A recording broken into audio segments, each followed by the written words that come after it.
สบายดีท่านผู้ชมสบายดีเสาร์โคมมือวันที่25ธันวา2025วันนี้วันที่25ถือว่ามีหลายเหตุการณ์ที่สำคัญเกิดขึ้นบ่ว่าจะในทั่วโลกและก็อยู่ภายในประเทศลาวก่อนอื่นหมดต้องขอทักทายสบายดีและก็ขอแสดงความยินดีอวยพรมานำพี่น้องเฮาที่ถือ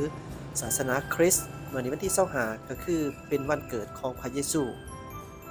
สุขสันต์วันคริสต์มาสเด้อเจ้าสำหรับท่านในที่ที่ศาสนาและก็สบายดีพี่น้องไปเฮาหมดสุขสุขคนทั้งภายในและต่างประเทศขอให้ทุกท่านจงมีแต่ความสุขความเจริญหายพยาธิโรคภัยอย่าเจ็บอย่าไข้อย่าจนเด้อเจ้าเอาล่ะท่านผู้ชมสำหรับข่าวๆมื้อนี้ที่ว่าวันที่25ธันวาคม2025เหตุการณ์ที่เกิดขึ้นสำคัญนี่ก็คือหลายคน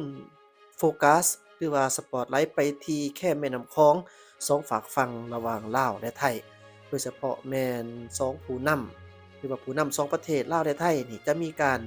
เข้าร่วมพิธีเปิดการนำใส่ครัวมิตรภาพลาวไทยแห่งที่5อย่างเป็นทางการพิธีเปิดนำใส่ครัวมิตรภาพลาวไทยแห่งที่5บริคำไส่สปปลาวและก็บึงกาฬราชอาณาจักรไทยอย่างเป็นทางการแม้นจะจัดขึ้นในมื้อนี้วันที่25ธันวาคม2025โดยการเป็นประธานร่วม ระหว่างคณะทานทองรุ่นศรีสุริตประธานประเทศแห่งสาธารณรัฐประชาธิปไตยประชาชนลาวพร้อมด้วยภรรยาและพระบาทสมเด็จพระวชิรเกล้าเจ้าอยู่หัวแห่งราชอาณาจักรไทยพร้อมด้วยพระราชินี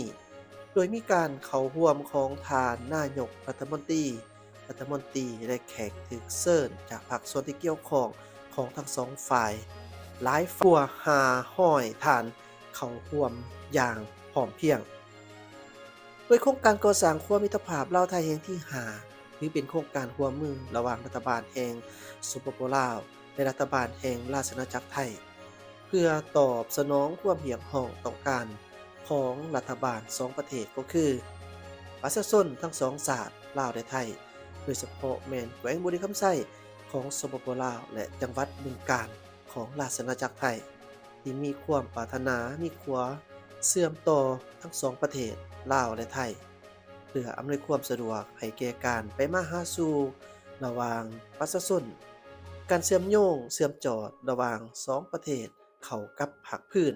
ตามแนวเศรษฐกิจตะเวนออกตะเวนตกก็คือเฮ็ดให้การคมนาคมขนส่งการค้าการท่องเที่ยวระหว่าง2ประเทศมีความสะดวกคล่องตัวและว่องไวยิ่งขึ้น เพื่ออำนวยความสะดวกเพื่อผลประโยชน์สูงสุดมาสู่ประชาชนทั้งสองชาติลาวและไทยไทยลาวพิธีเปิดนำใส่ความมิตรภาพลาวไทยแห่งที่5นี้จะเป็นสัญลักษณ์แห่งมิตรภาพและการร่วมมืออันดีงามทานบ้านไกลเคียงเคียงที่ดีที่มีมาแต่โดนนานและการเป็นคู่ควมยุทธศาสตร์เพื่อการเจริญเติบโตและการพัฒนาแบบยืนยงก็คือการเฉลิมฉลอง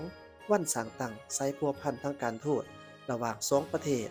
ระหว่างสปปลาวและราชอาณาจักรไทยครบรอบ75ปีในเดือนธันวาคม2025นี้